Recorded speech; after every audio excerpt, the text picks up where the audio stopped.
Então vamos lá, pessoal, agora vamos colocar em prática todo o conhecimento que a gente recebeu aí do método e resolver provas do Instituto AOCP, ver qual é a pegada da banca. E aí nós vamos começar com a única prova que a banca elaborou para marcar certo ou errado e depois a gente pega provas aí de marcar uma única alternativa. Então vamos lá. Aí olha só, recomendação.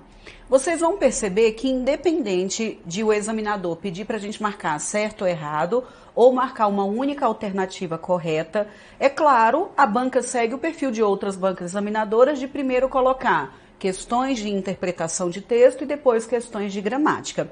Eu sempre vou seguir o fluxo de primeiro ler as questões de gramática, resolver gramática e depois eu volto e resolvo as de interpretação de texto. A proposta é resolver prova inteira, agora é a hora do tudo junto e misturado. Então a gente vai juntar, mas primeiro vendo o aspecto gramatical. Qual o argumento que eu utilizo?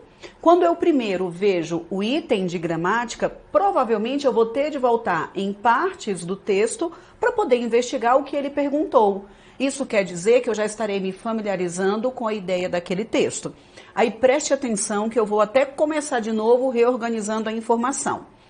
Eu vou resolver prova inteira. Primeiro, eu não leio o texto. Isso não quer dizer que não leremos o texto. Preste atenção no que eu estou falando. Nós leremos. Só que eu primeiro passo o olho nas questões, resolvo primeiro as de gramática. Se o examinador mandar voltar na linha tal, eu volto e vou voltando por partes. Automaticamente, isso faz com que eu comece a ter contato com a ideia do texto, então eu já vou me familiarizando. Perfeito. Depois eu volto para os itens de texto e aí é óbvio que nós vamos precisar ler o texto todo. Então, sintetizando, quando eu pego uma prova inteira para fazer, primeiro, eu não leio o texto todo primeiro, eu vou primeiro para os itens de gramática, passo o olho nos itens gramática e vou sendo obediente ao que o item pedir. Depois eu volto para o item de interpretação de texto, é óbvio que precisaremos do texto todo. E eu sempre deixo o item de tipologia textual por último, porque eu não vou ler o texto todinho só para saber qual é o tipo de texto. Eu já faço toda a análise que ele pedir, tanto de gramática quanto de interpretação, e eu já vou saber qual é o tipo de texto. Agora, uma outra observação muito importante. Você, na hora da sua prova, vai fazer do jeito que lhe for confortável. O que eu estou recomendando de não ler o texto primeiro e direto para as questões, voltando para o texto sendo obediente, isso faz com que a gente ganhe tempo, faz com que eu me familiarize com a ideia do texto, perfeito, professora. Mas alguns alunos viram para mim e falam, não, professora, eu não consigo fazer assim. Eu tenho de ler o texto primeiro para depois ir para as questões. Pelo amor de Deus, você vai fazer o que lhe for confortável na hora da prova. Na minha humilde opinião, ir para o item primeiro é mais estratégico. Porque eu já sei o que ele quer, eu já volto lendo, procurando aquela resposta. Mas se o seu caso for o que você precisa realmente ler o texto primeiro, siga o seu fluxo, perfeito? Então aqui a gente vai pegar a prova, primeira prova que resolveremos. FUNPRESP 2021, marcar certo ou errado, foram 20 questões de língua portuguesa, resolverei primeiro gramática e depois eu volto para a interpretação, perfeito? Então, bora arrochar, meu povo. Então, ó, FUNPRESP, Instituto AOCP, provinha aplicada em 2021. Colocou o primeiro texto, foram 20 questões de um único texto, as 6 primeiras cobraram interpretação de texto, então eu vou direto para a questão número 7, perfeito? Aí ele falou o seguinte, no trecho, com o texto do jornal de há 3 anos, o verbo a, gente, esse comando é horrível, não é o verbo a, é o verbo haver ou a forma a, essa banca é muito fraquinha. Então, o verbo haver poderia ser substituído por a, desde que o advérbio atrás fosse acrescido ao final da expressão. Gente, vamos parar só um minutinho.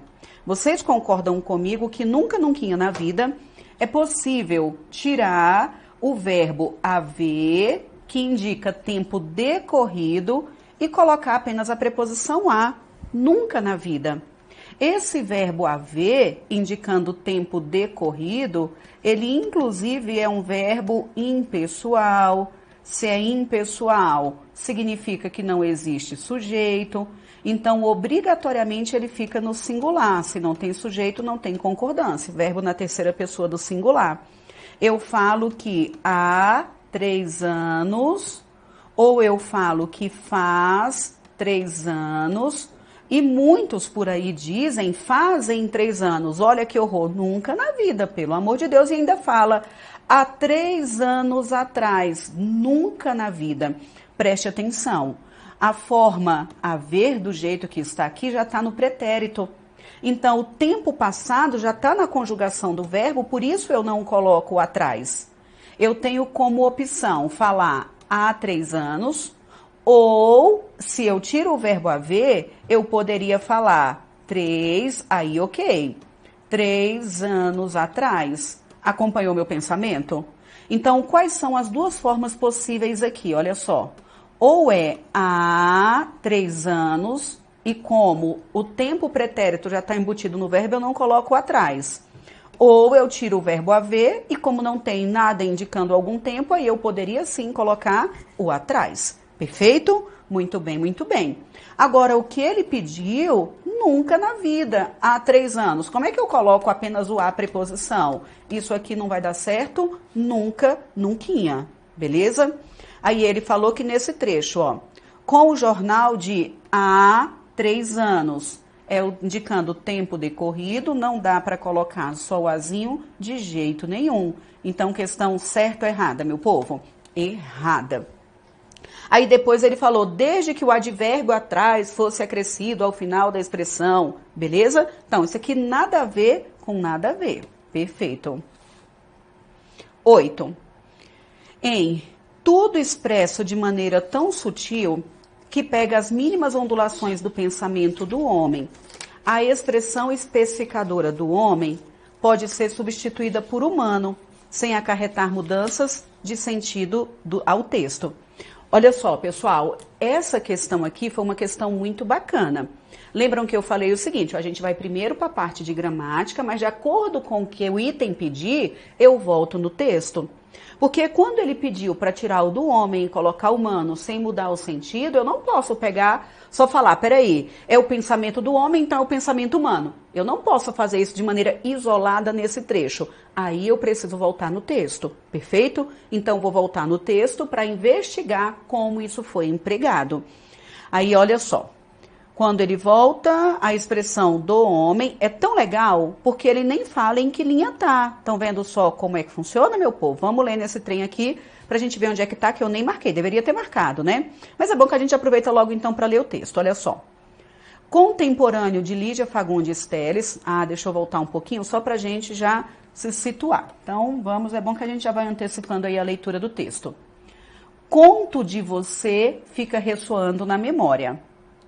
É uma carta de Carlos Drummond de Andrade para Lígia Fagundes Telles.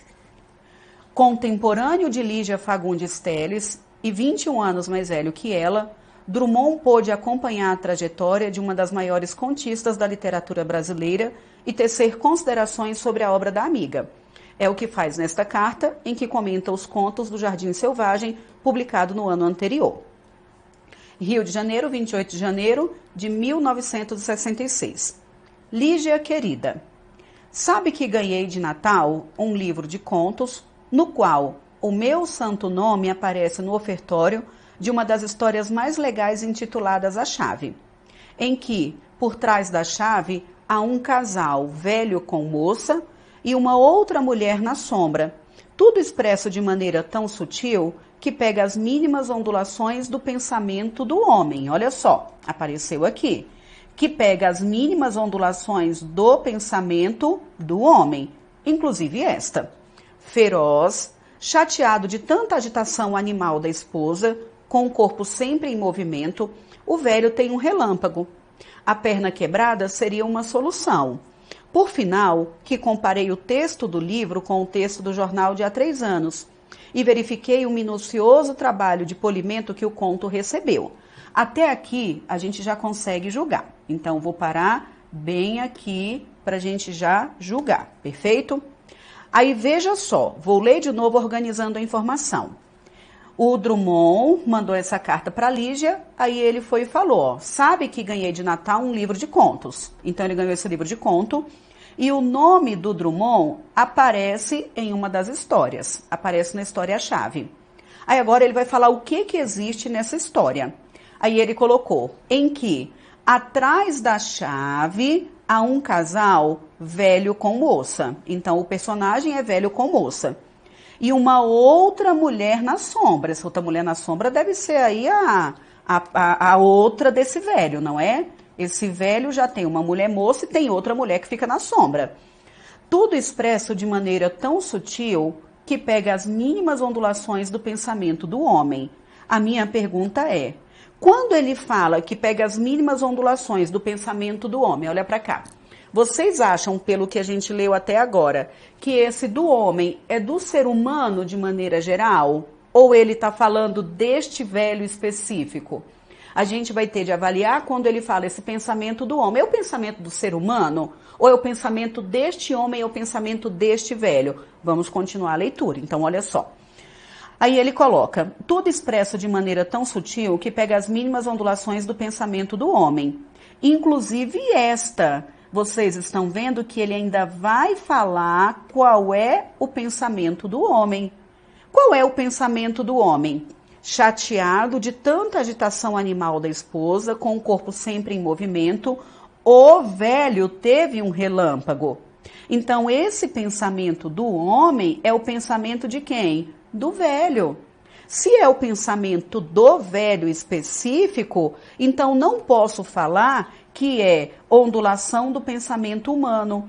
Porque do humano ficaria como se fosse um pensamento de todo e qualquer ser humano. E não é. É o pensamento daquele velho. Tudo bem? Então, pode ser substituído por humano? De jeito nenhum, nunca na vida. Claro que manteria a correção gramatical, mas alteraria o sentido original. Olha para cá.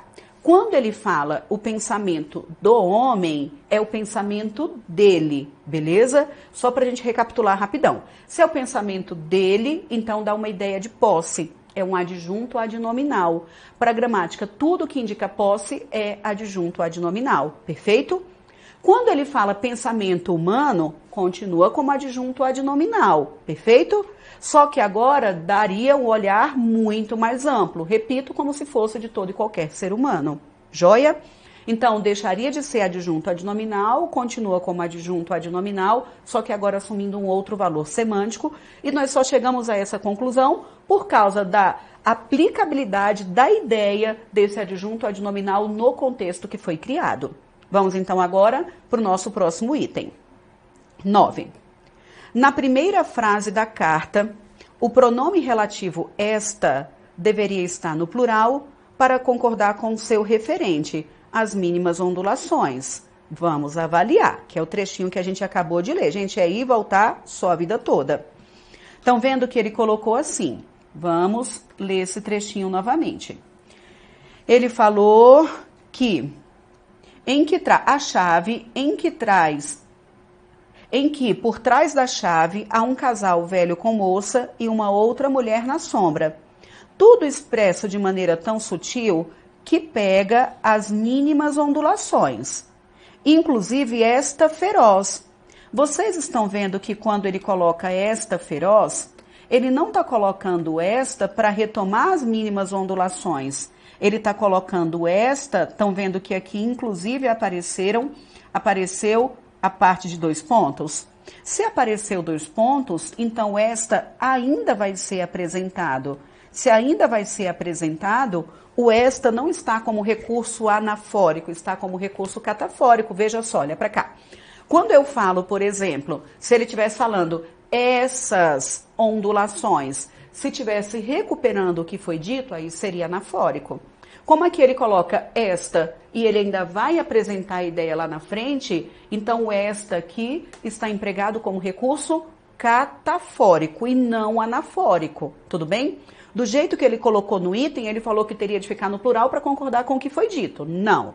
Na verdade, como é catafórico, obrigatoriamente, inclusive, tem de ser com o T. Perfeito? Então, vamos avaliar de novo o que ele falou. Aí ele falou que o esta deveria estar no plural para concordar com o referente mínimas. Mentira, mínimas não é o referente. Repito, não é anafórico, se está antecipando, é um recurso. Vamos escrever de novo o nome. Eu sei que não precisa porque você sabe, mas é um recurso catafórico. Perfeito? Muito bem. Questão número 10. A perna quebrada seria uma solução. O uso do verbo no futuro do pretérito, aliado à predicação uma solução, indica a real necessidade de que o fato ocorra no futuro. Gente, olha só. A perna quebrada seria uma solução. Isso aqui é verdade, o seria é o futuro do pretérito. Eu vou revisar com vocês rapidão isso aqui, mas é verdade. Aliada à predicação, uma solução. Já vou falar o que ele quis dizer com predicação. Indica a real necessidade de que o fato ocorra no futuro. Olha só o que nós temos. Eu digo a vocês, por exemplo, o seguinte, acompanhe meu pensamento. Eu hoje, tendo o meu presente como ponto de apoio, eu te digo, por exemplo, que se no último concurso do Senado, preste atenção, o último concurso do Senado, eu não lembro exatamente quando foi, mas vamos colocar aqui, por exemplo, em 2013. Se no último concurso do Senado eu tivesse estudado um pouquinho mais, eu passaria ou eu teria passado. Então, hoje, eu te digo que se em 2013 eu tivesse estudado mais, eu passaria ou teria passado.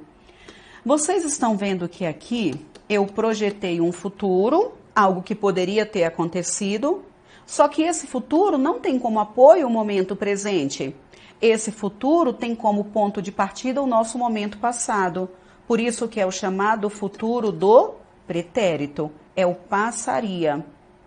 Quando eu falo, por exemplo, que eu estudarei muito e passarei no próximo concurso do Senado.